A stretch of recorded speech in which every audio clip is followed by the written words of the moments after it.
नमस्कार दोस्तों। अपन लोगों ने यहाँ तक पिछले वीडियो में पढ़ लिया, उसका लिंक आपको डिस्क्रिप्शन में दिया जाएगा और टेलीग्राम चैनल का लिंक भी मिलेगा। वहाँ से आप टेलीग्राम चैनल भी ज्वाइन कर लीजिए। वहाँ पर आपको ये वीडियोज़ वगैरह या पीडीएफ्स वगैरह उपलब्ध होती रहें। तो देखिए, उर्मिला कहती है कि जाती जाती गाती गाती कह जाऊँ ये बात, धन के पीछे जन जगती में उचित यही उत्पात। कि मैं यहाँ पर जाती जाती और गाती गाती एक बात कहना चाहती हूँ कि हे मनुष्यों, आप धन के लिए इस संसार में इस प्रकार से उत्पात कर रहे हो, ये उचित नहीं है। यानी आप धन के पीछे ऐसे भाग रहे हो, ऐसे पागल हो रहे हो, ये बहुत ही गलत बात है, उचित नहीं है। वास्तव में जीवन जो है ना, प्रेम की ही जय जीवन में, यही आता है इस मन में कि प्रेम की ही जय होती है इस जीवन में। यानी प्रेम से रहो, भाईचारे से रहो, सद्भावना से रहो, उसी की विजय होती है, यही बात आती है मेरे मन में।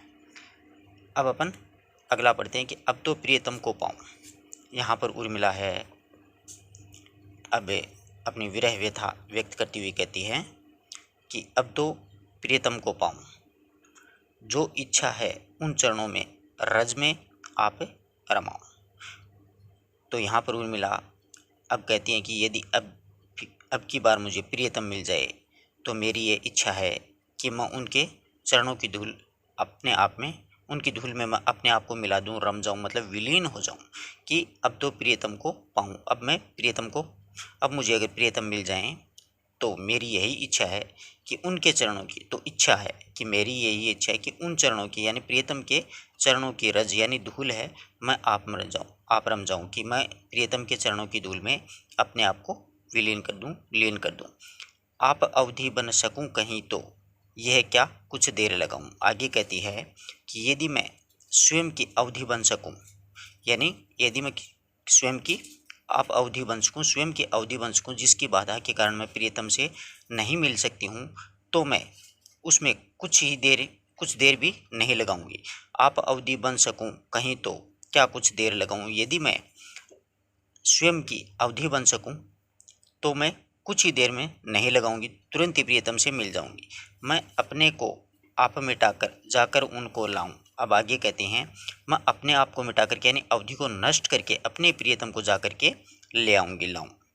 उषा सी आई थी जग में, संध्या सी क्या जाऊं। आगे कहती हैं कि मैं मेरे जीवन में एक, मतलब उषा की तरह प्रकाशवान होकर के आई थी। उषा सी आई थी जग में, संध्या सी क्या जाऊं। आगे कहती हैं कि मैं इस संसार में, मतलब इस संसार में चेतना और जागृति यानी उषा की तरह लेकर के संचार करने वाली एक आनंद यानी उषा के समान आई थी। लेकिन अब मैं क्या है कि एक, मतलब संध्या की भांति विषाद की काली छाया के घिर करके इस संसार से मैं कैसे जा सकती हूँ। यानी मैं आई थी तब तो एक उषा हुई थी, एक मेरे मन में एक जागृति थी, एक उत्साह था, एक संसार, एक आनंद देने वाली थी। लेकिन अब मैं जाऊँ तो एक, मतलब एक अंधकार में होकर के, या फिर विषाद की भांति काली छाया से घिर करके इस संसार से क्या जाऊं। श्रांत पवन से वे आवे, श्रांत पवन से वे आवे, मैं सुरभि समान समाऊं। आगे कहती हैं कि जब प्रियतम है मेरे, कि मेरी यही अभिलाषा है कि जब भी मेरे प्रियतम वायु की भांति, श्रांत पवन, पवन का मतलब वायु, कि मेरी यही इच्छा है कि जब प्रियतम वायु की भांति इधर उधर घूम करके वन से आए तो मैं उस वायु रूपी प्रियतम के पुष्पों की सुगंध बन जाऊं, मैं सुरभि समान समाऊं। तो मैं मेरे प्रियतम की इस जो वायु है उसमें एक सुगंध की भांति है, वो बन करके उसमें सदा ही समाहित हो जाऊं। मेरा रोदन मचल रहा है, कहता है कुछ गाऊं।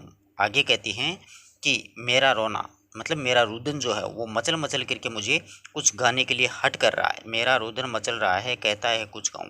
कि मेरा जो रुदन है वो मचल मचल करके मुझसे कुछ गाने का हट कर रहा है, परंतु दूसरी ओर गाने के लिए कह रहा है। उधर गान कहता है, परंतु दूसरी ओर क्या है कि गायन कहता है कि रोना आवे तो मैं आऊँ। आगे कहती है कि जब रोना आवे तो मैं आऊँ, यानी रोने पर ही व्यथा व्यक्त करने वाली कुछ गाया जाएगा। इधर अनिल से उधर जल हाय, किधर में जाऊँ। आगे कहती हैं कि इधर आती हूँ तो वीर्य रूपी अग्नि है, अनल है, इधर इनल है, उधर जल है, यानी इधर तो आऊँ तो वीर्य रूपी अग्नि है, दूसरी ओर जल रूपी अश्रुधारा बह रही है, तो मैं किधर जाऊँ। तो अब स्थिति ये होगी कि दोनों ओर से मुझे पीड़ा मिल रही है, तो मैं इससे बच कर के किस ओर से जाऊँ। प्रबल वाष्प फट जाए न ये घटे, कहे तो हा हा खाऊं। आगे कहती है कि कहीं मेरा ये शरीर रूपी जो पात्र है गढ़ा है वो कहीं फूट न जाए, यानी वेदना के कारण, प्रबलता के कारण मैं कहीं मर न जाऊं। तो हे सखी तुम ही बताओ कि इससे बचने के लिए मैं और किससे दया मांगूं, यानी किससे भीख मांगूं दया की कि मेरा मुझे जीवन वापिस प्रदान कर दिया जाए।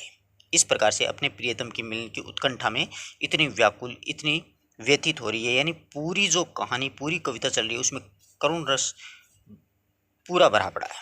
आगे देखो, उठ आवार न पार जाकर भी गई, उठ आवार न पार जाकर भी गई, उर्मी हूँ मैं इस भावा वंश की नई। आगे कहती हैं उर्मिला, अवार होता है किनारे से उठ करके, उर्मी होती है लहर, तरंग जिसको बोलते हैं अपन, और भावावर्ण होता है भवसागर। तो उर्मिला कहती हैं अपनी व्याकुलता और अतृप्त हृदय की भावनाओं को प्रकट करते हुए कहती हैं मैं इस भवसागर से, यानी भावावर्ण मतलब भवसागर, कि मैं इस भवसागर की जगह है नई लहर हूँ जो इस किनारे से उठ करके उस किनारे पर तक ही न जा सकती हूँ। यानी उठ अवारण पार जाकर भी गई, उर्मी हूँ मैं भावावरण की।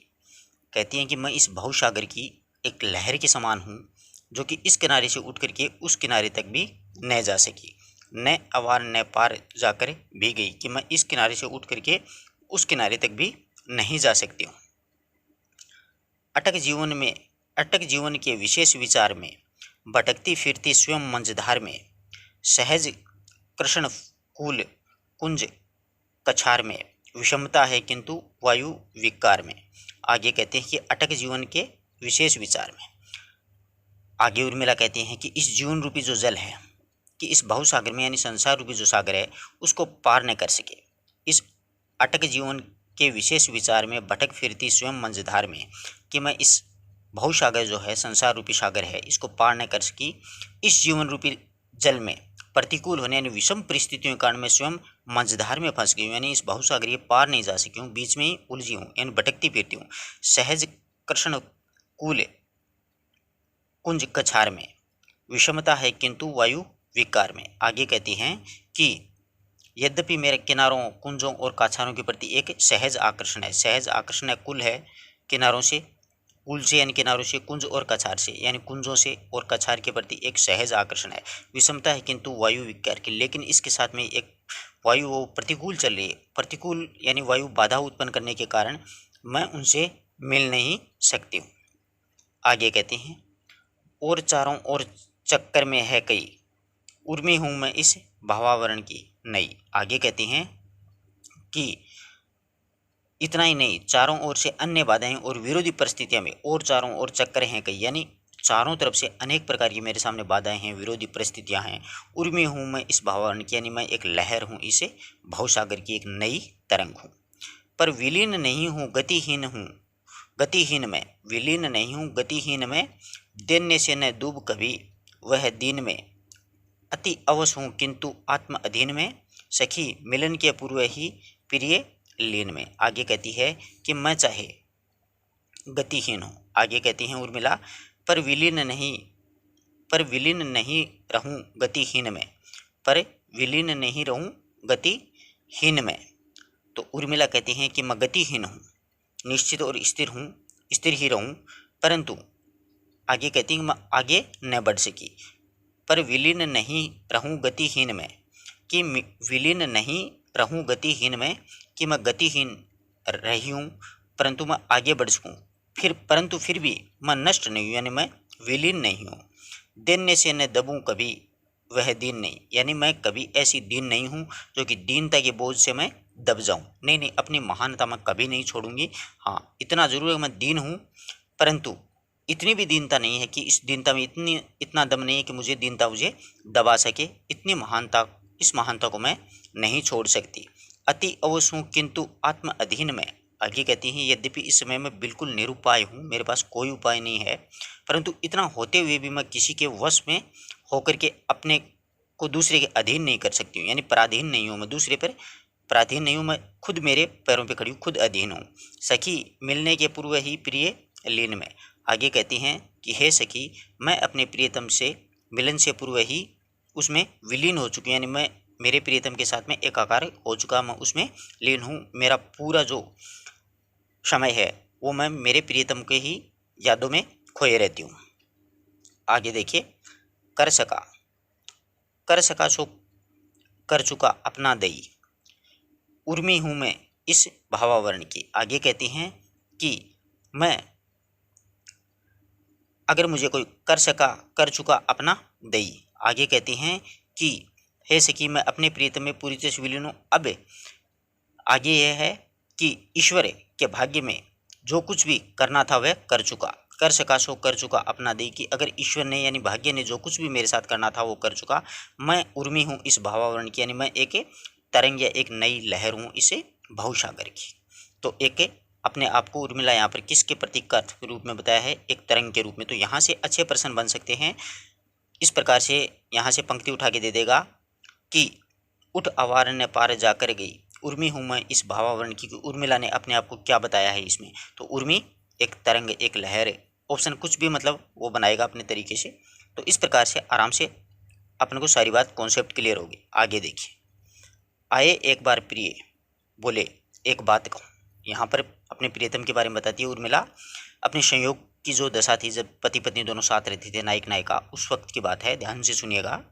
आए एक बार प्रिय बोले एक बात कहूँ। उर्मिला अपनी संयोग अवस्था की घटना का उल्लेख करती हुई कहती है कि हे सखी, एक बार मेरे प्रियतम मेरे पास आए और बोले, कहने लगे कि एक बात कहूँ, विषय परंतु गोपनीय, सुनो कान में। कि बहुत ही गोपनीय बात है, परंतु क्योंकि बात प्रकट करने योग्य नहीं है, गोपनीय बात है, होती है नायक नायिका के मध्य, प्रेमी प्रेमिका के मध्य, आप लोग भी समझते हैं। तो ऐसी इनके मध्य भी थी, पति पत्नी के मध्य। कहा कि परंतु क्योंकि बात प्रकट करने योग्य नहीं है, इसलिए तुम कान में सुनो मेरी बात, है ना।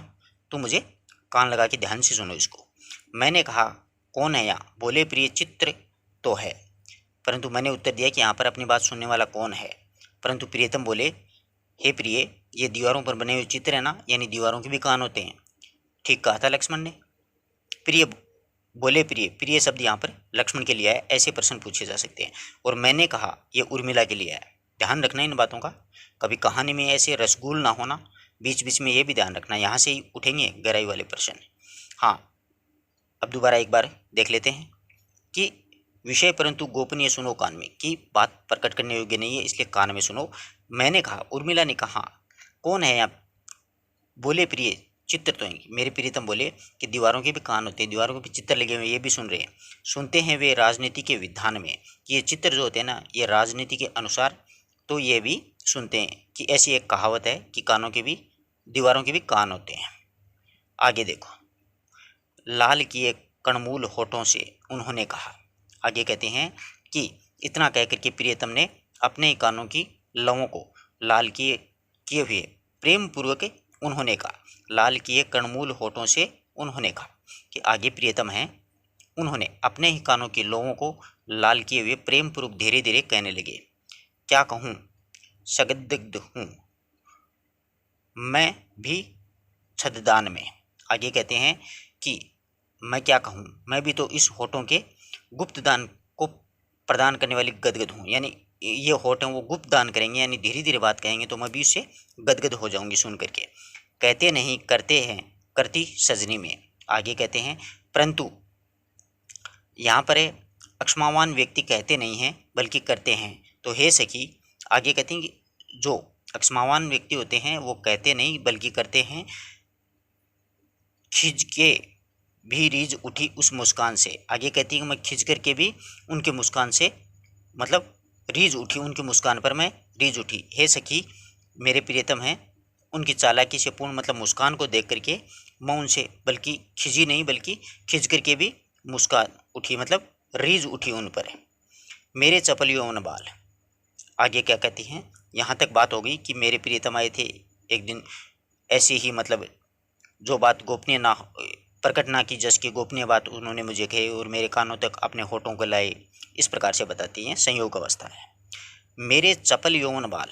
आगे कहती हैं उर्मिला, जब नव यौवना है उस समय की बात है कि उसके मन में यौवन की उमंग और मस्ती से चित्त में एक चंचलता उत्पन्न हो जाती है। मेरे चपल यौवन बाल, कहती हैं कि हे मेरे चपल यौवन बाल। इसलिए वह अपने यौवन को एक मतलब बालक की भांति बताती है। यहाँ पर अच्छा प्रश्न बनता है कि मतलब उर्मिला ने अपने यौवन को क्या समझा है, क्या बतलाया है, क्या कहा है। तो बालक के रूप में।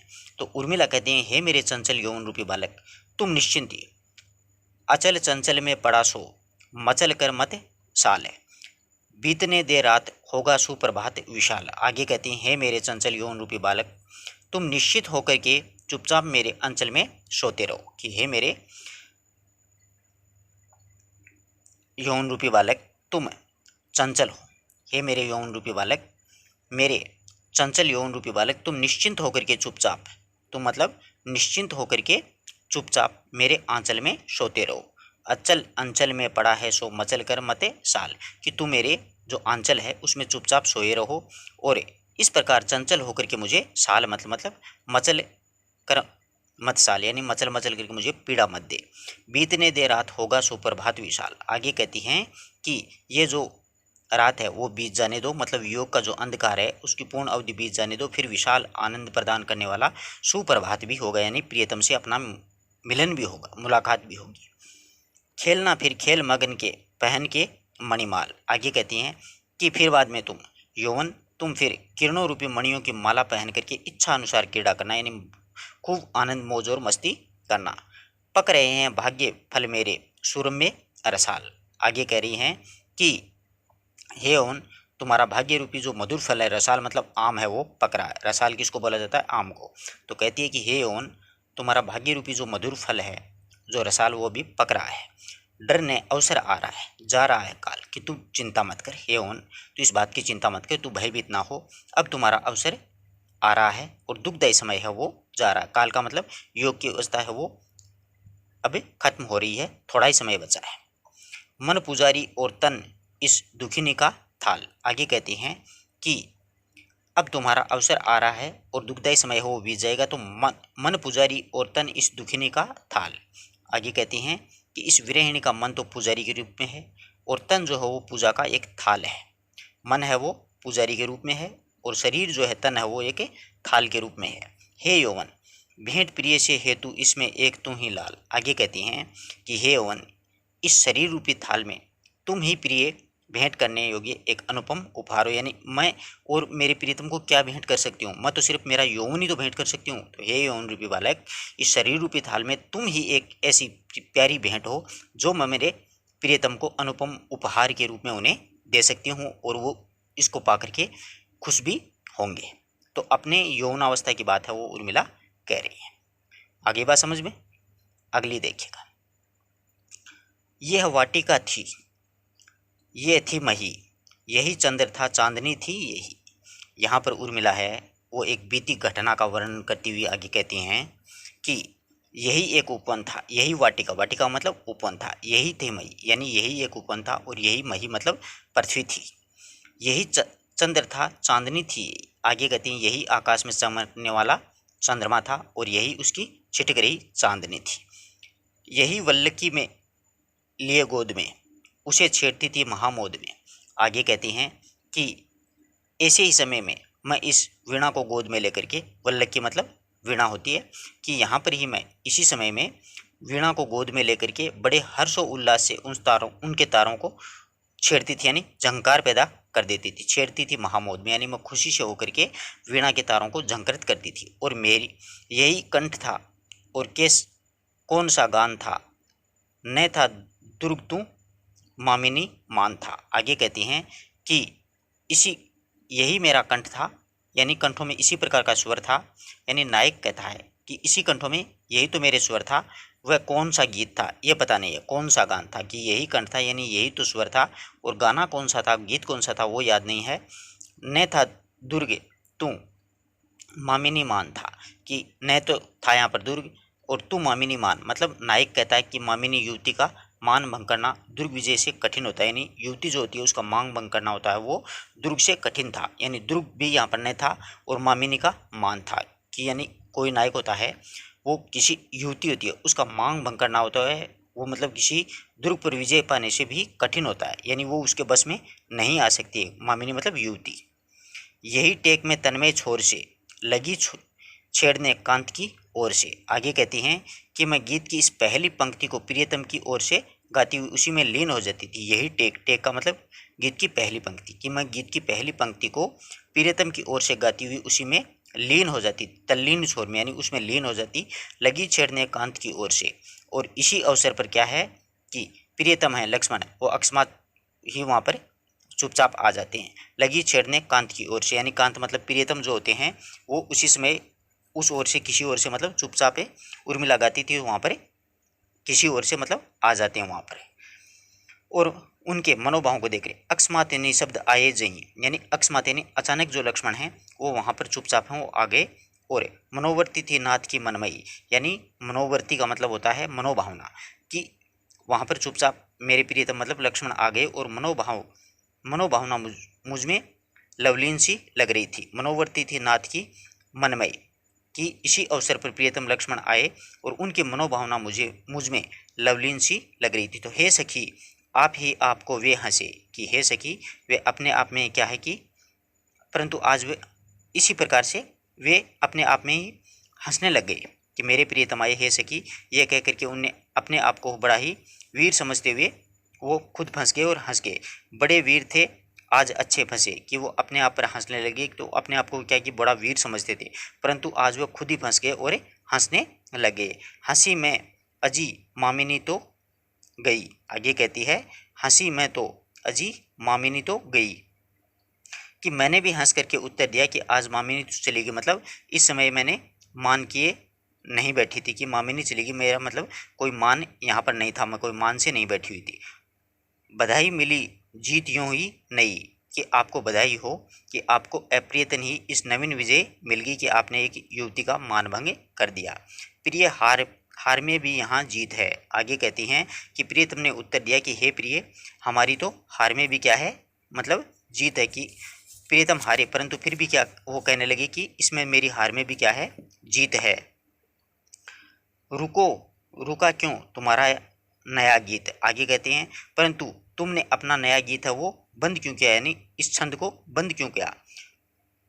जहां आ गई चाट टंकार की, आगे कहती है कि मैंने उत्तर दिया कि वहां पर धनुष की टंकार का मतलब धनुष की, वहां पर धनुष की टंकार है वो आ गई थी, इसलिए गीत को मैंने बंद कर दिया। वहां व्यर्थ सी आप झंकार प्रिय चाप टंकार तो सो रही, आगे कहते हैं कि वहां पर तो वीणा की मृदुल झंकार थी, प्रिय चाप टंकार तो सो रही थी। वहां व्यर्थ सी आप झंकार की, वहां पर तो वीणा की मृदुल झंकार ही व्यर्थ लग रही थी।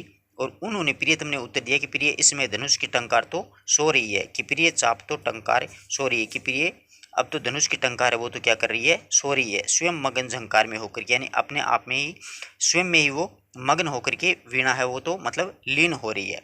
भला प्रश्न है किंतु संसार में, आगे कहती हैं कि भला इस संसार में मतलब ऐसे भी प्रश्न होते हैं, भला प्रश्न है किंतु संसार में, कि इस संसार में ऐसे भी प्रश्न होते हैं। भली कौन झंकार टंकान में सुबह धन्य झंकार है धाम में, आगे कहते हैं कि धनुष की टंकार का जन्म भी इसीलिए हुआ है कि वह वीणा के तारों को भी कभी न टूटने दे। भली कौन सी झंकार टंकार में सुबह धन्य झंकार है धाम में, कि धनुष की टंकार का जन्म भी इसलिए हुआ है कि वह वीणा के तारों को टूटने नहीं दे, यानी धनुष जो होता है वो वीणा की झंकार की रक्षा करता हुआ अर्थात सुख और शांति प्रदान करता हुआ उसे बनाए रखता है।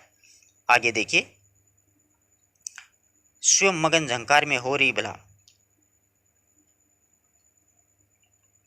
धाम में, हाँ आगे देखिए कि रहे किंतु टंकार संग्राम में, इसी हेतु तो जन्म टंकार का, कि इसी कारण तो टंकार का जन्म होता है, इसलिए वह वीणा के तारों को टूटना न दे। न टूटे कभी तार झंकार के, यानी वीणा के झंकार को वो धनुष है वो कभी टूटने नहीं देता। ये ठीक है टंकार है सोती, आगे कहती हैं उचित यही है कि टंकार मौन हो रही है और सभी और झंकार होती, और चारों तरफ से क्या है बिल्कुल झंकार ही झंकार का स्वर मिलता हुआ दिखाई दे रही है। सुनो किंतु ये लोभ संसार में, इसी हेतु है अक्षोभ संसार में, आगे कहती हैं कि परंतु सुनो इस संसार के अंदर लोभ का ही प्रथम स्थान है। सुनो किंतु लोभ है संसार में, इस हेतु क्षोभ संसार में, कि सुनो इस संसार के अंदर लोभ का ही प्रथम स्थान है, इसलिए ये जगत है इतना क्षोभ है, यानी मतलब दुखी है लोभ लालच के चक्कर में। हमें शांति का भार जो है मिला इसी चाप की कोटियों में झिला, आगे कहते हैं कि हमारे ऊपर जो शांति स्थापना का जो दायित्व मिला है ना, वह उसको हम इसी धनुष की नोक से पूरा करते हैं। हमें शांति का भार जो मिला इसी चाप की कोटियों से झिला, आगे कहते हैं कि हमारे ऊपर जो शांति स्थापना का जो दायित्व है मिला है और इसको हम इसी धनुष की नोक से पूरा करेंगे। आगे देखिए, हुआ किंतु कोदंड विद्या कला। आगे उर्मिला है, वो उर्मिला ने लक्ष्मण से कहा, हुआ किंतु कोदंड विद्या कला, मुझे व्यर्थ क्यों और सीखूं भला। उर्मिला है वो लक्ष्मण से कहती हैं, परंतु तुम्हारी ये जो कोदंड मतलब धनुष को बोलते हैं कोदंड, कि तुम्हारी ये जो धनुर्विद्या है वो मेरे लिए व्यर्थ है। हुआ किंतु कोदंड विद्या कला, मुझे व्यर्थ क्यों और क्यों सीखूं मैं भला, कि तुम्हारी ये धनुर्विद्या है वो व्यर्थ में है, फिर भी मैं इसको क्यों सीखूं। मेरे लिए तो अपना अलग ही काम है कि मुझे इससे क्या मतलब है, मैं इसको क्यों सीखूं। मेरे लिए तो अपना गाना ही भला है।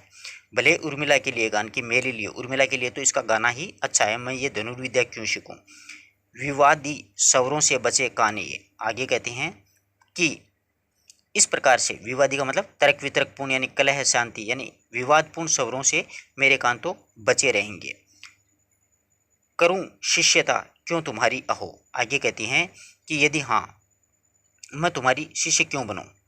कहती हैं कि फिर बताओ कि मैं फालतू की वाद विवाद यानी तर्क वितर्क से, इन चीज़ों से मेरे कान भी बचेंगे और मैं तुम्हारी शिष्या क्यों बनूं। आगे कहती हैं कि मैं तुम्हारी शिष्य क्यों बनूं, जब धनुर्विद्या ही नहीं सीखनी तो मुझे शिष्य बनने से कोई मतलब नहीं। बनूं तांत्रिक शिक्षिका जो कहो। आगे कहती हैं कि हाँ यदि तुम वीणा सिखाना चाहते तो मैं शिक्षक बन सकती हूँ। अगर आप वीणा सीखना चाहते हो, बनूं तांत्रिक की शिक्षिका जो, अगर मैं आप वीणा सीखना चाहते हो तो मैं आपकी क्या बन जाऊंगी, शिक्षिका जरूर बन जाऊंगी, परंतु आपकी शिष्या नहीं बनूंगी।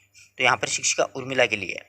मर्गों को धरो तो सही चाप में। आगे कहते हैं कि तनिक तुम अपने धनुष के बल से मर्गों को तो बुलाकर दिखाओ, कि मर्गों को धरो तो सही चाप से। चाप मतलब धनुष को कहते हैं कि अगर आप इतने धनुर्धारी हैं तो धनुष के बल पर मर्गों को बुलाकर तो दिखाओ, परंतु कहो खींच लूँ मैं स्वरलाप से।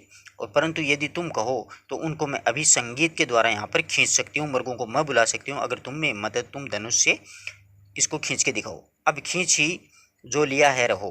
आगे कहते हैं कि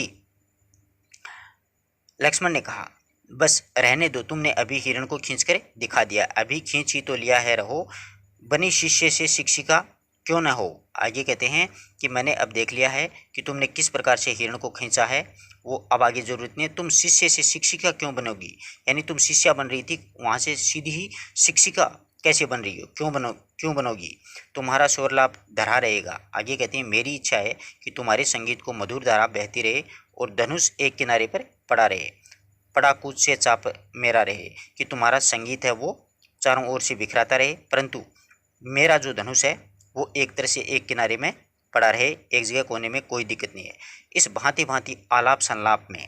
आगे कहते हैं कि हे सखी, इस प्रकार से मधुर आलाप और संलाप में सारा समय सुख में बीत रहा था, न ऐसे महासाप में ताप में। यानी आगे कहते हैं कि इस प्रकार से आज जिस तरह से दुख और पीड़ा नहीं थी, उस समय हम दोनों बिल्कुल सुखी रहते थे, आराम से पास पास बैठ के खूब सारी बातें किया करते थे।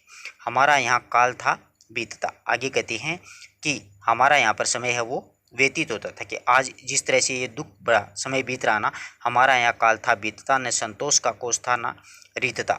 आगे कहते हैं कि हमारे जीवन में संतोष का कोष है वो कभी खाली नहीं होता था, परंतु हे भगवान, अरे हाय क्या से यहाँ क्या हो गया, कि हे भगवान क्या से क्या कर दिया है तूने, उड़ा ही दिया मंथरा से सुआ, कि तूने तो मंथरा से तो तोते को ही उड़ा दिया है। यह पिंजरा शून्य माँ को मिला, और सारा सुख और संतोष समाप्त कर दिया है। माता कैकेयी का हृदय है वो भी बिल्कुल हिया पिंजरा शून्य माँ को मिला। यहाँ पर माँ है वो माँ कौशल्या को कहा गया है, कि यहाँ पर माँ जो कौशल्या हैं उनका हृदय रूपी जो पिंजरा है वो भी बिल्कुल खाली हो गया, कि माता कैकेयी को हृदय रूपी पिंजरा है वो बिल्कुल खाली मिला है। गया सिद्ध मेरा रही मैं शिला। आगे कहती हैं मेरा सिद्ध चला गया और मैं केवल एक यहाँ पर शिला बन करके रही हूँ। तो शिला उर्मिला है, माँ कौशल्या है, हृदय हिया पिंजरा कौशल्या का हृदय रूपी, हृदय जो पिंजरे रूपी बताया गया है यहाँ पर। इस बात का स्पेशली ध्यान रखना, अच्छे प्रश्न बनते हैं। आगे देखिएगा कि स्वप्न था वह जो देखूंगी फिर क्या अभी। यहाँ पर इस प्रत्यक्ष से मेरा परित्राण कहाँ अभी, कि स्वप्न था वह जो देखा, देखूंगी फिर क्या अभी। उर्मिला है अपने अतीत काल को वर्तमान समय में तुलना करती हुई कहती कि हे सखी, जहाँ पर मैंने नित्य नूतन रस का आस्वादन किया वो मेरा दुर्भाग्य ही तो है देखो। लेकिन अब कहते कि अब मेरे लिए तो विष भी दुर्लभ हो गया। तो प्रियतम के मरण और जीवन की वो कहानी वो सुनाती है कि स्वप्न था जो देखा, देखूंगी फिर क्या अभी, इस प्रत्येक से मेरा परिताण कहाँ अभी। उर्मिला है वो बीता हुआ जो समय है उसके लिए कहती हैं कि वो मेरे लिए जो सुखमय समय था वो मानो एक मेरे लिए क्या था, स्वप्न के समान था। तो वह जो सुखमय समय जो मैंने देखा था वह एक स्वप्न ही रहा मेरे लिए। देखूंगी फिर क्या अभी, आगे कहते हैं क्या मैं उसको फिर से देख पाऊंगी, यानी मेरे सुख के समय है, सुख के दिन वो क्या जीवन में दोबारा भी आएंगे कि एक स्वप्न था। यानी बीते हुए समय के लिए उर्मिला कहती है कि जो सुखमय जो समय था जो मैंने देखा था वो एक स्वप्न था सिर्फ। देखूंगी फिर क्या अभी, क्या मैं उस सुखमय समय को दोबारा भी देख सकूंगी, इस प्रत्येक से मेरा परिताण कहाँ अभी। आगे कहती है परंतु इस वर्तमान दुख से ही मुझे अभी कहाँ छुटकारा मिला है। परित्राण का मतलब छुटकारा, कि मुझे अब कहाँ इस वर्तमान दुख से छुटकारा मिला है। स्वप्न था जो वह देखा, देखूंगी प्रत्येक से मुझे परित्राण कहाँ, कि अब मुझे इससे कहाँ, कूड़े से भी आगे। आगे कहती हैं कि कूड़े से भी आगे पहुंचा अपना अदृष्ट, कि कूड़े से भी आगे पहुंचा अपना अदृष्ट, गिरते गिरते दिन 12 वर्षों से कूड़े के सुने गए फिरते फिरते। आगे कहते हैं कि कूड़े के भी आगे पहुंचा अपना अदृष्ट, गिरते गिरते। उर्मिला अपने दुर्भाग्य के संबंध में सोचती हुई कहती कि मेरा भाग्य तो गिरते गिरते कूड़े की स्थिति में आगे बढ़ता जा रहा है, कि कूड़े से भी आगे पहुंचा अपना अदृष्ट, गिरते गिरते दिन 12 वर्षों में भी कूड़े के भी सुने हैं दिन फिरते, कि कूड़े के भी 12 वर्ष के बाद में दिन बदल जाते हैं। तो कहती हैं कि मेरे भाग्य गिरते गिरते मतलब कूड़े की स्थिति में आगे बढ़ गया, और घूरे भाग्य मतलब 12 वर्ष का जब समय बदलता हुआ सुना है कि 12 वर्ष के समय के बाद में मतलब 14 वर्ष की इतनी लंबी अवधि है मेरे भाग्य में, फिर भी मेरा भाग्य नहीं बदला है। लेकिन एक कहावत या जनश्रुति के अनुसार ये कि कोई अगर कूड़ा भी अगर 12 वर्ष एक जगह पड़ा रहे ना, वो भी उसके भी दिन बदलते हैं। 12 वर्ष की एक ऐसी अवधि होती है, लेकिन यहाँ तो 14 वर्ष हो गया, 14 वर्ष का वनवास है, फिर भी मेरा भाग्य वो इसी प्रकार से कूड़े की भांति पड़ा हुआ है। यानी मुझे दुर्भाग्य मिला है, दुख ही मिल रहा है, इसमें कोई भी छुटकारा होने की कोई नौबत नहीं आ रही है। तो इस प्रकार से अपने भाग्य को वो कोसती हुई इस प्रकार से दुख से छुटकारा पाने की बात है वो अपनी सखी से कहती है। रस पिया, रस पिया सखी नित्य जहाँ नया, अब एलब्य वहाँ विष हो गया, मरण जीवन की ये संगिनी बन सकी वन की न विहंगिनी। रस पिया सखी नित्य जहाँ नया।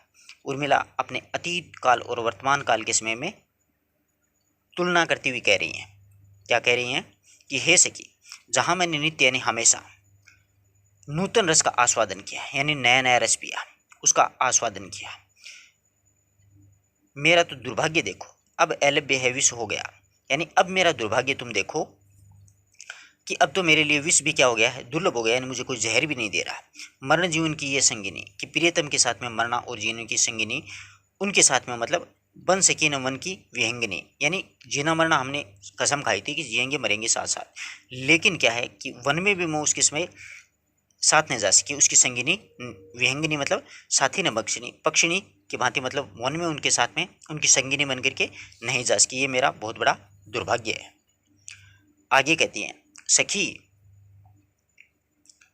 यहाँ सब और निहारूं, कि सखी, आगे उर्मिला कहती हैं कि सखी यहाँ सब और निहार तू, फिर विचार अतीत विहार तू।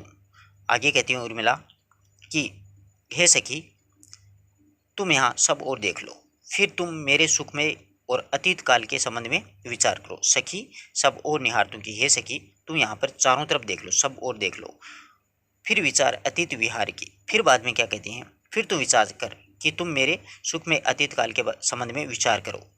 उदित से सब हास विलास की, कि जो हर्ष उल्लास है, आनंद है, सुख है, वो पहले अच्छे लगते थे। उदित से सब हास विलास के रुदित से अब किंतु उदास, कि पहले के समय जब पतिदेव साथ थे तो उसमें हर्षोल्लास आनंद और सुख पहले बहुत अच्छे लगने लगे थे, वे ही अब रोते हुए से उदास प्रतीत होते हैं। और वही हंसी खुशी हास्योल्लास हर्षोल्लास है रुदित से अब किंतु उदास से, लेकिन वही हंसी खुशी अब मुझे मतलब उदास सी लगती है। स्वजनी पागल भी यदि हो सकूं, आगे कहती हैं कि हे सखी स्वजनी, कि हे सखी यदि मैं किसी भांति पागल भी हो सकूं तो वह मेरे लिए बहुत ही हितकारी होगा। पागल भी अगर मैं हो सकूं तो कुशल, तो अपनापन खो सकूं। अगर मैं बाय द वे हे सखी पागल भी हो जाऊं तो वो भी मेरे लिए क्या होगा, मतलब एक हितकर होगा, क्योंकि शपथ है उपचार नहीं कीजिएगा।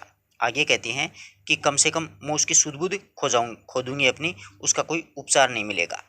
अवधि की सुधि ही तुम लीजिएगा बस इसी प्रिय कानन कुंज में। आगे कहती हैं कि हे सखी तुम्हें सौगंध देती हूँ, कि क्या कहती है कि शपथ है उपचार नहीं कीजिएगा, मैं तुम्हें सौगंध देती हूँ सखी, शपथ का मतलब सौगंध देती हूँ कि तुम मेरा कोई इलाज वगैरह मत करवाना, ताकि मैं मेरी सुध बुध खो दूंगा इसमें। अवधि की सुधि ही तुम लीजिए। आगे कहती हैं कि मैं तुम्हें सौगंध देती हूँ, तुम मेरा उपचार नहीं करना, तुम तो केवल मात्र अवधि समाप्त होने का ही ध्यान रखना, कि अवधि की सुधि ही तुम लीजिए, कि तुम अवधि समाप्त होने का ही ध्यान में रखना बस इसी प्रिय कानन कुंज में, कि इसी प्रिय की, कि मेरे पागल होने पर भी मुझे निर्भय होकर के प्रिय के कुंज में जहाँ हमारा मिलन होगा वहीं पर तुम ले जाना, कि प्रिय का जो वन है वहाँ पर छोड़ देना। मिलन भाषण की स्मृति पुंज में उभय छोड़ मुझे तुम दीजिएगा, कि मैं अगर पागल हो जाऊं तो पागल होने पर मुझे निर्भय होकर के प्रिय की इसी कुंज में जहाँ हमारा मिलन और मधुर वार्तालाप का स्मृति पुंज एकत्रित है, तुम मुझे वहीं पर छोड़ के आ जाना। उभय छोड़ मुझे तुम दीजिएगा, कि तुम मुझे वहाँ पर छोड़ कर आ जाना, स्मृति पुंज में एकत्रित करना।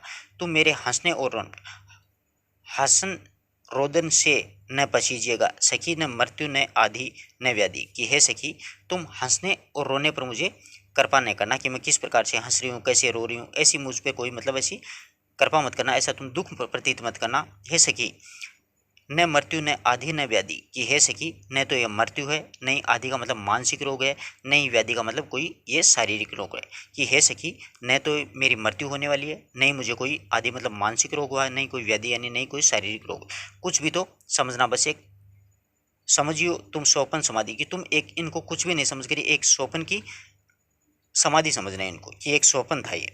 है पागल हो यदि उर्मिला, आगे कहती है कि यदि यह उर्मिला पागल हो जाए तो विरह सिर्फ स्वयं ही फिर तो किला, कि यदि ये उर्मिला पागल हो जाए तो विरह रूपी भयंकर श्रप को वश में करना सहज हो जाएगा। विरह श्रप स्वयं फिर किला, कि विरह रूपी श्रप को वो वश में कर लेगी। प्रिय यहाँ वन से जब आएंगे, आगे कहते हैं कि जब प्रियतम वन से लौट करके यहाँ पर आएंगे तो सब विकार स्वयं मिट जाएंगे, तो ये मेरे जो मन में जितने भी विकार पैदा हो रहे हैं, पागलपन दूर है, वो सारे पागलपन दूर हो जाएगा। न सपने सपने रह जाएंगे, और आगे कहते हैं फिर मधुर स्वप्न केवल स्वप्न ही नहीं रह जाएंगे, प्रकट अपने दिखलाएंगे, और ये मधुर स्वप्न है वो क्या होंगे, मतलब प्रकट होंगे, सत्य रूप में बदल जाएंगे। अब भी समझ वह नाथ खड़े हैं, कि अभी भी तू इस प्रकार से समझ कि मेरे नाथ यानी लक्ष्मण हैं, वो प्रियतम मेरे सामने खड़े हैं, नाथ का मतलब प्रियतम लक्ष्मण मेरे सामने खड़े हैं, तू इस प्रकार का अनुमान लगा, अब समझ।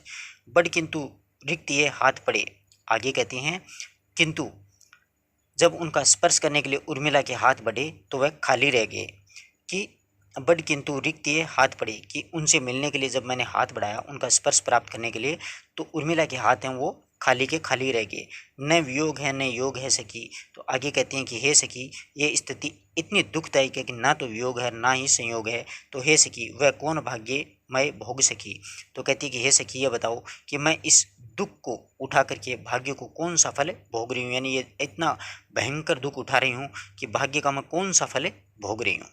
तो अपने ही दुख के बारे में अपनी सखी को बोल रही हैं उर्मिला। आगे कहती हैं विचरती हूँ, कि विचरती हूँ सखी मैं कभी कभी अरण्य से है प्रिय लौट आते, छिपे छिपे आकर देखते सभी, कभी स्वयं भी कभी दिखे जाते। यहाँ पर उर्मिला है वो कहती है सखी कभी कभी मैं ये सोचती हूँ कि विचरती हूँ सखी मैं कभी कभी, विचरती हूँ मतलब सोचती हूँ, कि हे सखी मैं कभी कभी ये सोचती हूँ कि प्रियतम वन से लौटे, कि अरण्य से लौटे हैं प्रिय, अरण्य का मतलब वन से, प्रिय का मतलब लक्ष्मण है, कि जंगल से या वन से लक्ष्मण लौटे हैं, छिपे छिपे आकर देखते हैं मुझे, और छिप छिप करके हमारी ये दशा वो देख रहे हैं, अपन दोनों किस प्रकार से बातें कर रहे हैं। कभी स्वयं भी कुछ दिख जाते और कभी कभी मुझे ऐसा लगता है कि वो स्वयं भी थोड़े थोड़े मुझे दिखाई देते हैं। ऐसा मतलब एक इंसान का होता है कि जिसके बारे में अपन ज़्यादा सोचते रहते हैं उसकी मूर्ति अपने दिमाग में रहती है, और कभी कभी ऐसा लगता है कि वाकई ये आदमी अपने सामने खड़ा। तो यही स्थिति यहाँ पर उर्मिला की हो गई है। वो प्रियतम ही प्रियतम के बारे में सोचती है तो उसको ऐसा लगता है कि वाकई लक्ष्मण मेरे सामने खड़े हैं, जबकि लक्ष्मण तो कहाँ थे, बेचारे वन में थे। आते यहाँ नाथ निहारने हमें। आगे कहती हैं, हे सखी, यदि प्रिय यहाँ पर हमारी दशा को देखने के लिए आते, हमारी दशा को देखने के लिए आते या हमारी इस स्थिति से उद्धार करने की या मुक्ति दिलाने के लिए आते, उद्धार करने या सखी तारने हमें, या फिर हमारी ये स्थिति से उद्धार करने या फिर हमें मुक्ति दिलाने के लिए आते, या जानने को किस भांति जी रहे हैं, या फिर ये जानने के लिए आते कि वो किस प्रकार से जिंदा रह रहे हैं, यानी वो किस प्रकार से जीवन व्यतीत कर रहे हैं। तो जान ले वे हम अश्रु पी रहे हैं, तो वो इस बात को अच्छी तरह से जान ले, पहचान ले कि हम आंसू पी पी करके अपना जीवन है वो बिता रहे हैं। सखी विचार कभी उठता यही। आगे कहती है कि हे सखी, कभी कभी मेरे मन में ये विचार उठता है कि अवधि पूर्ण हुई, प्रिय आ गए, कि अब तो अवधि समाप्त हो गई है वनवास की और अब प्रियतम है वो आ गए हैं। तद्यपि मैं मिलते सकुचारी, लेकिन फिर भी मैं ना उनसे मिलने के लिए बहुत संकोच अनुभव कर रही हूँ। वह वही पर आज नए नए, कि लेकिन हैं तो वही, मेरे लिए तो वो नहीं, परंतु मुझे आज ऐसा लगता है कि वो नए नए लगते हैं मुझे, इसलिए मुझे उनसे मिलने के लिए बड़ा संकोच महसूस है वो हो रहे हैं। निरक्ति सखी, आगे देखिए अगले पद्य में उर्मिला कहती है कि निरक्ति सखी आज मैं जहाँ, यद्यति दीप्ति, यहाँ पर उर्मिला है वो कहती हैं कि निरक्ति सखी आज मैं जहाँ, दियति दीप्ति ही दिखती वहाँ। उर्मिला को ये भ्रांति हो जाती है और उर्मिला अपनी सखी से कहती है, और उसका अनुभव करते वो क्या कहती हैं कि जैसे लक्ष्मण वन से आ गए, निरक्ति सखी आज मैं जहाँ, कि हे सखी मुझे ऐसा लग रहा है कि लक्ष्मण वन से आ गए। इसी भावना में कि आज मैं इस ऐसा दृष्टिपात हो कि निरक्ति सखी आज मैं जहाँ, दियति दीप्ति ही दिखती जहाँ, कि हे सखी आज मैं जिस ओर से दृष्टिपात करती हूँ, यानी जिधर भी मैं नृत्य हूँ, देखती हूँ या नज़र दौड़ाती हूँ, तो मुझे चारों ओर से किसकी कांति फैली हुई दिखाई देती है, यानी मेरे स्वामी की कांति फैली हुई मुझे दिखाई देती है। तो सखी उर्मिला की बात सुन करके उसे भ्रांति होने की बात कहती है कि तुम्हें भ्रांति हो है, उर्मिला भ्रांत है रहे। तो सखी कहती है कि हे उर्मिला, तुम्हें इस बात का भ्रम हो रहा है, ये असत्य को सत्य भी बहें। आगे कहती हैं कि हे उर्मिला, तुम्हें इस बात का भ्रम हो रहा है। तो उत्तर में उर्मिला कहती है कि तुम मुझे भ्रांति बताती है, परंतु प्रियतम आए हैं यह बात सत्य है, ये असत्य तो सत्य भी बहे, कि यदि प्रियतम का आना सत्य है तो सत्य ही रहे, यदि वह असत्य है तो भी मैं उसे असत्य नहीं चाहती, उसको मैं मतलब सत्य ही चाहती हूँ। ज्वलित प्राण भी प्राण पाएंगे। आगे कहती हैं कि मेरे प्रियतम मेरे स्वामी आ गए हैं, जलते हुए प्राण हैं वो भी अब नवजीवन पाएंगे, सुभग आएंगे, कांते आएंगे। आगे कहती हैं कि हाँ, हंस के समान शुभ्र कांति वाले मेरे प्रियतम कीड़ा कुंज करने के लिए निकल रहे हैं। निकल हंस से केली कुंज में, निरख वे खड़े प्रेम पुंज में, कि मेरे प्रियतम वो हंस के समान शुभ्र क्रांति करने वाले मेरे प्रियतम कीड़ा कुंज के लिए निकल रहे हैं, देख प्रेम के पुंज के समान आकर के हमारे पास में खड़े हो गए हैं। रुचि चंद्र की चंद्रिका खिली है, रुचि चंद्र की चंद्रिका खिली है, निज अशोक की मल्लिका मिली है। आगे कहते हैं कि सुंदर चंद्रमा की जो चांदनी है वो चारों ओर फैली हुई है। रुचि चंद्र की चंद्रिका खिली, यानी चारों ओर से चंद्रमा की चांदनी फैली हुई है, और निज अशोक की मल्लिका मिली है। और कहती है कि मालती लता अपने ही प्रिय अशोक वृक्ष से मिल गई है। मालती जो लता होते हैं, मल्लिका मालती बोलते हैं उसको, कि मालती लता अपने ही प्रियतम या फिर प्रिय अशोक से लिपट गई है, मिल गई है। अवधि हो गई पूर्ण, अंत है। अब कहती है हे सखी, अंत में वह लंबी अवधि पूरी हो गई है और प्रियतम का सुयश समस्त दिशाओं में फैल गया है। सुयश छा गया है दिगंत में, दिगंत मतलब समस्त दिशाओं में मेरे प्रियतम का सुयश है वो चारों तरफ फैल गया है। स्वजनी धन्य है आज खड़ी, तदपि खिन्न सी तू यहाँ खड़ी। आगे कहती हैं स्वजनी मतलब सखी, कि हे सखी आज का यह समय बहुत शुभ्र है। सजनी धन्य है आज की घड़ी, घड़ी का मतलब समय, कि हे सखी आज का यह समय बहुत ही शुभ है, परंतु तुम इस प्रकार से दुखी क्यों खड़ी हो। तदपि खिन्न सी तू यहाँ खड़ी, लेकिन तुम यहाँ पर दुखी होकर के क्यों खड़ी हो। त्वरित आरती ला उतार लूँ, कि तू शीघ्रता से जा, जल्दी ला और आरती लेकर आऊँ, जिससे कि मैं मेरे प्रियतम की आरती उतारूं कि त्वरित आरती ला उतारूं कि तू शीघ्रता करे और शीघ्रता से आरती लाओ, जिससे कि मैं द्वार पर आए हुए प्रियतम की आरती उतारूं। पद द्रग अंबु से मैं पखार लूं। आगे कहते हैं कि मैं अपने नेत्रों के जल से उनके चरणों को धो डालूं। पद पद यानी मेरे प्रियतम के चरण, द्रग अंबु यानी आंखों के जल से पखार लूं मतलब धो डालूं, कि मैं मेरे नेत्रों के जल से अपने ही पति के चरणों को धो डालूं। चरण हैं भरे देख धूल से। आगे कहते हैं कि प्रियतम के जो चरण हैं वो देखो कितने धूल से भरे हुए हैं, विरह सिंधु से प्राप्त कुल से। आगे कहते हैं परंतु चरण जो हैं वो अथाह सागर में डूबती हुई मुझे उर्मिला के लिए किनारे के समान प्रयोग करेंगे। विरह सिंधु से प्राप्त कुल में विकट क्या जटायुज है बना, कि प्रियतम के जो चरण हैं वो उर्मिला को डूबती हुई मतलब एक सागर में डूबती हुई उर्मिला के लिए एक मतलब किनारे के समान कूल के समान लग रहे हैं, कि उनके चरणों के दर्शन हो गए तो अब उर्मिला है वो इस सागर में नहीं डूबेगी। कि विरह सिंधु में विरह रूपी जो सागर है यानी अथाह सागर है, विरह रूपी सागर, उसमें श्री लक्ष्मण के जो चरण हैं वो उर्मिला को किनारे पर लाने के समान है। विकट क्या जटा जूट है बना। आगे कहते हैं कि प्रियतम के सिर के केसों कैसा मतलब विशाल जटाजूट बना रखा है। विकट क्या जटाजूट है बना यानी प्रियतम लक्ष्मण जो हैं उन्होंने अपने सिर पर केसों का कैसा विशाल जटाजूट बना हुआ है। बरकूटी युग में चाप सा तना, कि उन दोनों के बाहों के रूप में दो धनुष से तने हुए हैं। वदन है बड़ा मंद हंसा, और आगे कहती हैं कि उनका जो मुख है वो हल्की मुस्कान उनके मुख पर खेल रही है। गलती चंद्र भी सी विलास से ललित कंधरा कंठ कंभूषा। आगे कहती हैं कि उनके मुख पर चंद्रमा की आभा फीकी सी जान पड़ रही है। गलती चंद्र भी श्री विलासी, की उनके सम्मुख चंद्रमा की आभा वो भी सुघड़ है, यानी चंद्रमा की आभा है वो फीकी सी जान पड़ रही है। ललित कंधरा कंठ कंभूषा, और आगे कहती हैं कि उनका कंधा सुंदर है और कंठ है वो शंख के समान सुघड़ हो गया है। कि ललित कंधरा कंठ कंभूषा, कि उनका जो कंधा है वो काफ़ी सुंदर है परंतु कंठ है वो शंख के समान सुघड़ हो गया है। विजयनाथ की, आगे देखिए, विजयनाथ की हो नहीं, आगे उर्मिला कहती हैं विजयनाथ की हो सभी कहीं, तदपि क्यों खड़े हो वहीं। विजयनाथ की तदी हो कहीं यानी क्यों खड़े हो यहाँ पर सभी। तो उर्मिला यहाँ पर कहती है कि हे नाथ, कि विजयनाथ की हो सभी कहीं।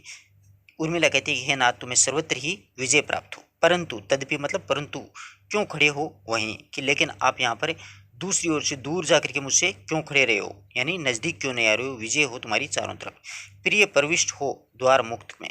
आगे कहते हैं हे प्रियतम तुम प्रविष्ट मतलब अंदर प्रवेश करो, तुम्हारे लिए द्वार खुला हुआ है। प्रिय प्रविष्ट हो द्वार मुक्त है, कि हे प्रियतम आप अंदर प्रवेश करो, तुम्हारे लिए द्वार मुक्त है मतलब द्वार खुला हुआ है।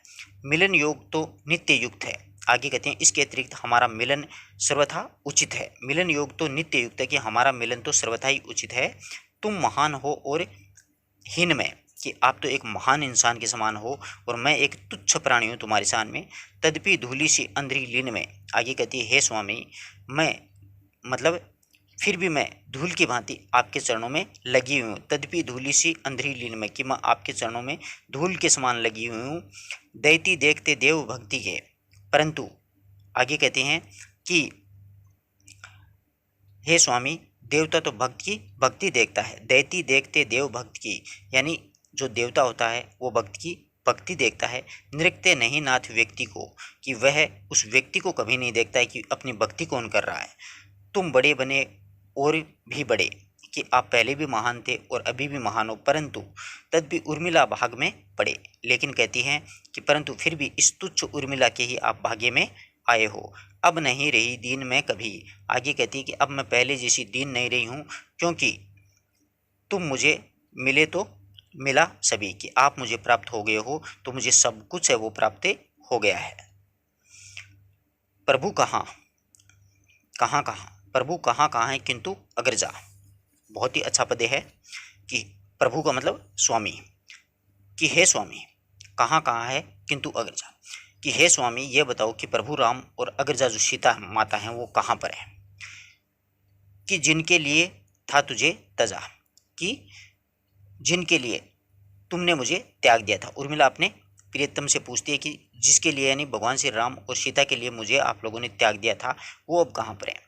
वह नहीं फिरे, क्या तुम्हें फिरे। आगे कहती हैं कि ओहो, वह नहीं लौट कर के आई लेकिन तुम लौट आए। वह नहीं फिरे मतलब वो नहीं लौट कर के आए और आप लौट आए।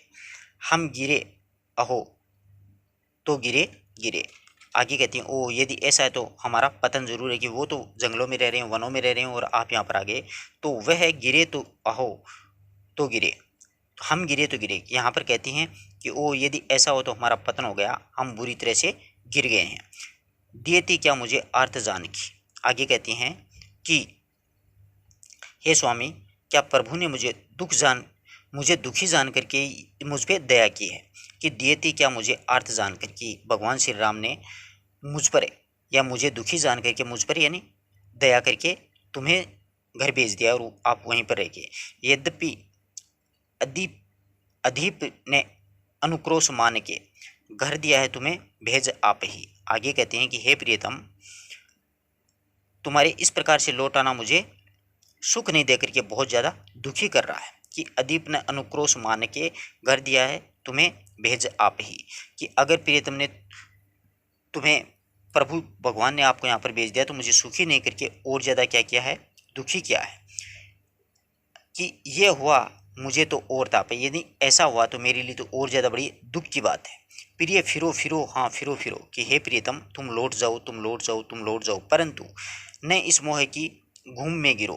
परंतु तुम अपने हे प्रियतम इस माया के चक्कर में, मोह माया के चक्कर में मत पड़ो, आप तुरंत ही भगवान श्री राम के पास में वापिस से लौट जाओ। विलय में यहाँ किंतु गर्विणी, विकल में यहाँ परंतु गर्विणी।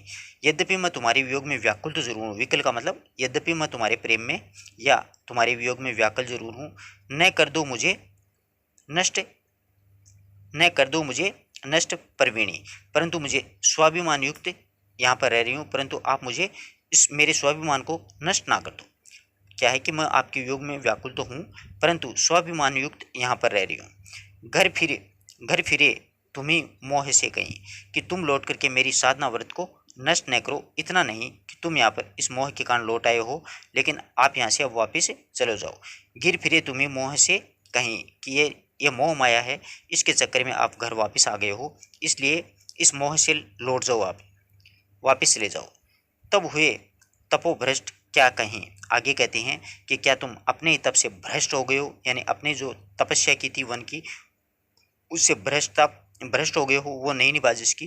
च्युत हुए अहोनाथ जो यथा, कि हे स्वामी यदि ऐसा हुआ है तो तुम तपोभ्रष्ट हो गए हो और तुझे उर्मिला की समस्त व्यथा है यानी पीड़ा वो व्यर्थ चली गई है।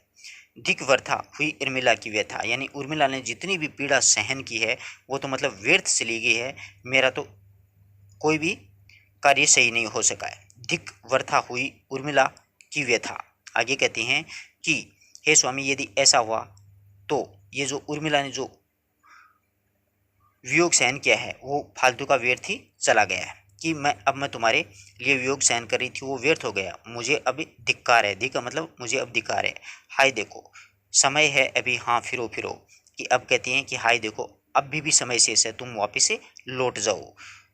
तुम न यूं यश स्वर्ग से गिरो। आगे कहती है परंतु तुम इस प्रकार से वापिस मतलब चले जाओ, इस प्रकार यश रूपी स्वर्ग के नीचे न गिरो।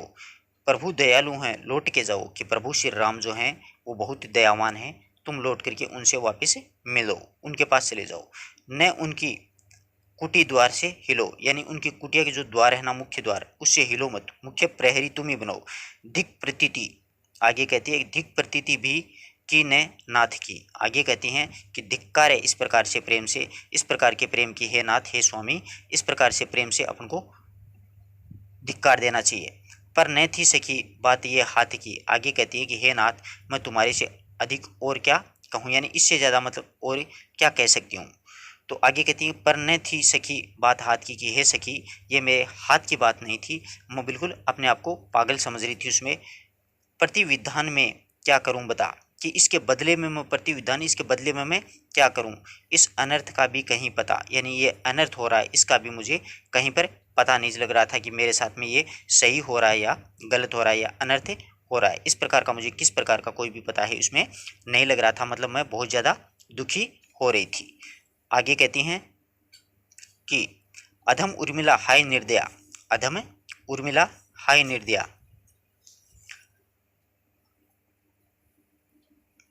अधम उर्मिला हाय निर्दया पतितनाथ तू सदया। आगे उर्मिला कहती हैं कि मतलब अधम मतलब एक तरह से नीच हो गई हो उर्मिला, यहाँ पर मतलब आप इस प्रकार से लौट आए हो, तो उर्मिला वो एक तरह से क्या हो गई है, अधम हो गई है, मतलब सभी के सामने मतलब गिरी हुई के समान मान रहे हैं सभी लोग, यानी एक नीच जो उल्टा स्त्री होती है, इस प्रकार से वो दुखी होकर के लक्ष्मण को वापस जंगलों में भेजती है कि अधम उर्मिला हाय निर्दया।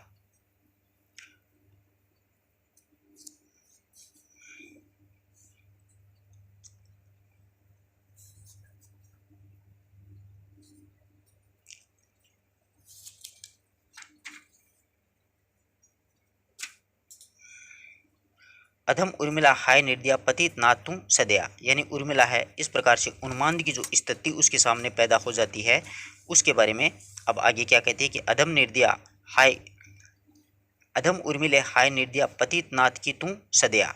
तो उर्मिला उन्माद की स्थिति में लक्ष्मण के विरह में पागल सी हो गई थी, और इसी कारण चारों ओर से लक्ष्मण की उसके मूर्ति है वो उसको दिखाई देती है। तो उर्मिला अपने आप को धिक्कारती हुई कहती है कि धिक्कार है, अब अभी तक सामने ही खड़े हो, कि मतलब मुझे तो ऐसा लग रहा है कि आप मेरे अभी तक सामने खड़े हो, इस प्रकार से उसको मतलब बहुत ज़्यादा डर वगैरह लगता है।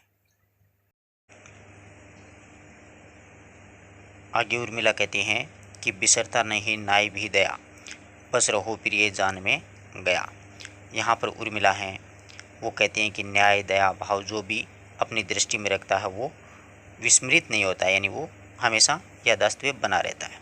तो हे प्रिय बस अब शांत हो जाओ, मैं सब समझ गया हूँ। तो वो कहते हैं कि मैं सारी बात समझ गया हूँ, तुम अधीर हो तुच्छ ताप में, कि तुम धैर्य धारण करो, तुम धीरज रखो, मैं सारी बात समझ गया हूँ। तुम साधारण से कष्ट के कारण इतनी व्याकुल हो गई हो, रह सकी नहीं आप में, यानी तुम अपने शुद्ध बुद्ध खो चुकी हो, अपने आपे में नहीं रह सकी हो, न उस धूप में न उस में, यानी तुम इस ऐसी स्थिति होगी तुम्हारी कि जैसे आकाश के नीचे वन में धूप में वर्षा में नहीं रही, और यहीं पर राजप्रसाद में सुख साधनों से अंदर तुम रही हो, तुम रही यहाँ पर राजगृह में, यानी तुम यहाँ पर राजप्रसाद यानी महलों के सुख साधनों से रहित रही हो, यानी तुम हर प्रकार से कष्ट तुमने भी झेला है।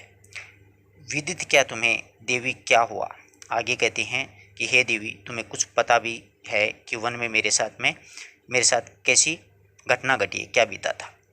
रुधिर स्वेद के रूप में चुआ, कि मेरा जो पसीना है वो रक्त है वो पसीने के रूप में निकलने लगे, रुधिर है वो स्वेद के रूप में चुआ, यानी मेरा जो रक्त है वो पसीने के रूप में शरीर से बाहर आने लग गया।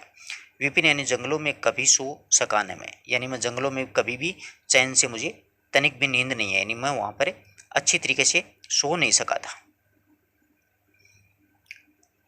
अधिक क्या कहूँ रो सका न मैं, और इससे ज़्यादा और क्या कहूँ कि मैं वहाँ पर रो भी नहीं सकता था किसी के सामने, यानी कोई ऐसा नहीं था कि मैं वहाँ पर रो सका, सो भी नहीं सका और रो भी नहीं सका।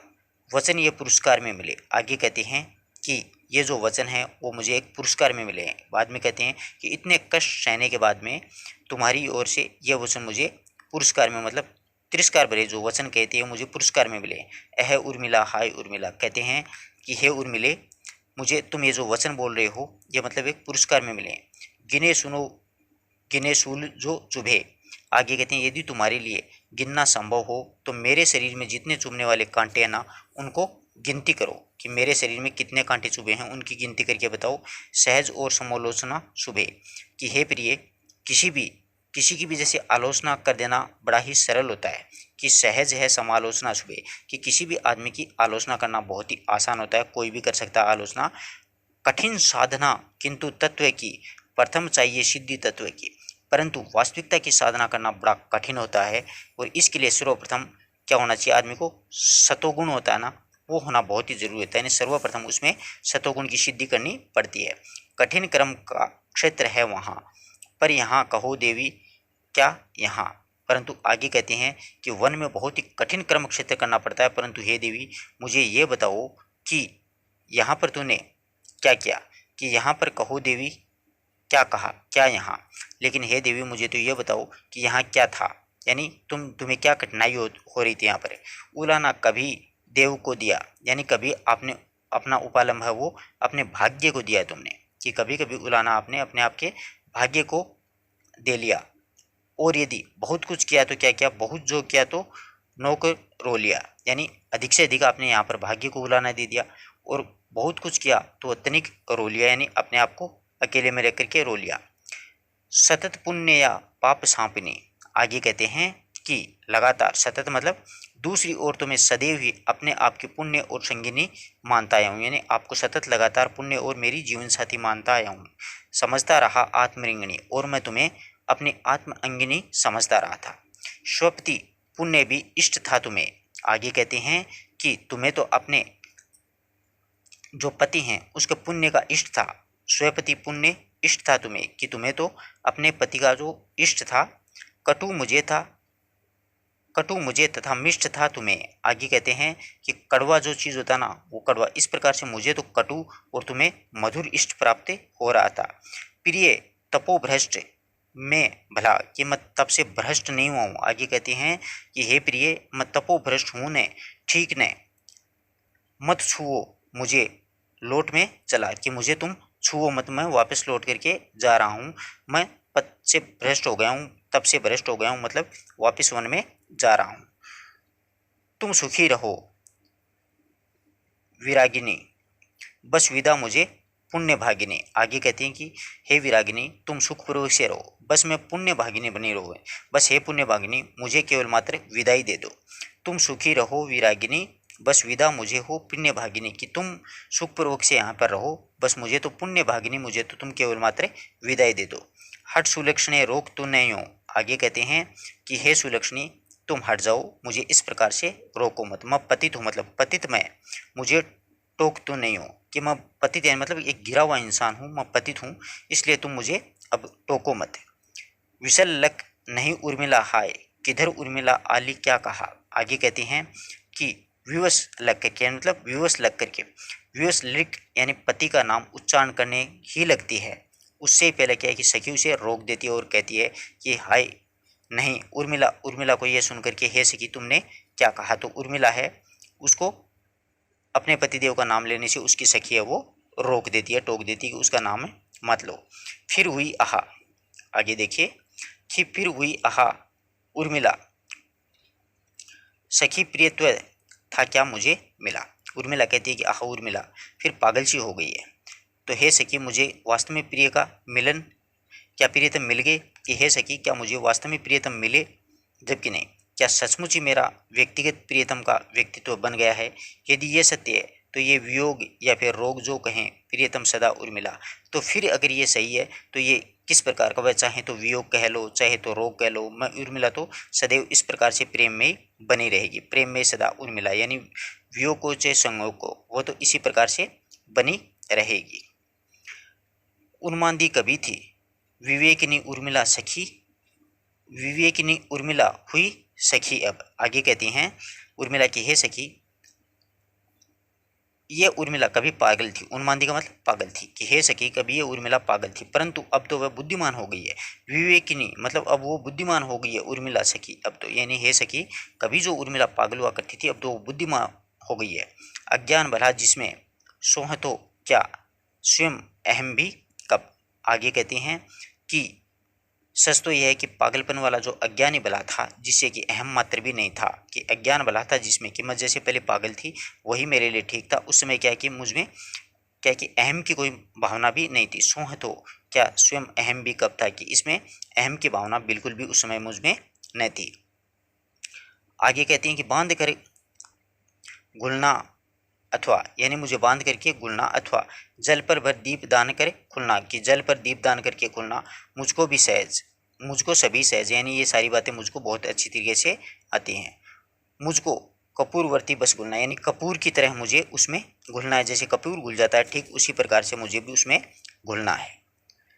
लाना लाना सखी तू तुली, आगे कहती हैं आंखों में छवि है झूली, आगे उर्मिला अपने प्रियतम लक्ष्मण का चित्र बनाना चाहती है, इसलिए वो अपनी सखी से कहती है हे सखी तनिक मेरी तुलिका लाना, लाना लाना सखी तुली, कि मेरी जो तुलिका है वो लेकर आना। मैं लक्ष्मण का चित्र बनाऊंगी। आंखों में छवि है झूली, कि मेरी आंखों में प्रियतम का चित्र है वो झूल गया है, कि किस प्रकार से वो है। अंकित कर उसे दिखाऊं। आगे कहती हैं कि तुम मेरे नज़दीक आओ, मैं अपनी आंखों में झूलती उस छवि को तुम्हें चित्र के रूप में अंकित करके दिखाऊं। इस चिंता से छुट्टी पाऊं और इस ये जो चिंता है उससे मैं मुक्ति पा लूं। डरती हूँ फिर भूल न जाऊं। फिर मैं आगे कहती कि मैं डर जाती हूँ कि कभी मैं चित्र जो बनाना वो कहीं भूल न जाऊं, कि मुझे भूल ना हो जाए, क्योंकि मैं स्वयं हूँ। मैं हूँ भूली भूली लाना लाना सखी तुली, कि मैं स्वयं ही एक भुलक्कड़ हूँ, एक पागल सी हूँ। तो हे सखी तुम जरा तनिक जल्दी से तुली का है वो लेकर के आना। जब जल जल चुकी विरहिणी बाला, बूझे बूझने लगी चिता की ज्वाला। जब विरहिणी बाला विरह में जल चुकी थी, अब चिता की ज्वाला है वो भी ठंडी पड़ने लगी, बुझने लगी चिता की ज्वाला, या चिता की ज्वाला है वो ठंडी पड़ने लगी। तब पहुंचा विरह का मतवाला। तो तब यह सब होने के पश्चात मतवाला विरह का स्थान पर वहां पर पहुंच जाता है, यानी सती पार्वती रहित शिव जो थे उसकी स्थिति है। तो उर्मिला कहती है मेरे प्रीतम मेरे विरह की अग्नि में भस्म होने पर ही लौटेंगे। जैसे शिव भगवान थे वो सती जब चिता में भस्म होने के बाद में पहुंचे थे, तो हे सखी तनिक मेरी तुलिका को तुम सती हीन ज्यों सूली लाना लाना सखी तुली, कि जिस प्रकार से भगवान शिव हैं जब सती चिता में भस्म हो गई थी उसके बाद में शिव भगवान पहुंचे थे, तो मेरे पति देव भी ठीक उसी प्रकार से पहुंचेंगे। तो हे सखी तनिक तू तुलिका ले आना। झुलसा तरु मरमर करता।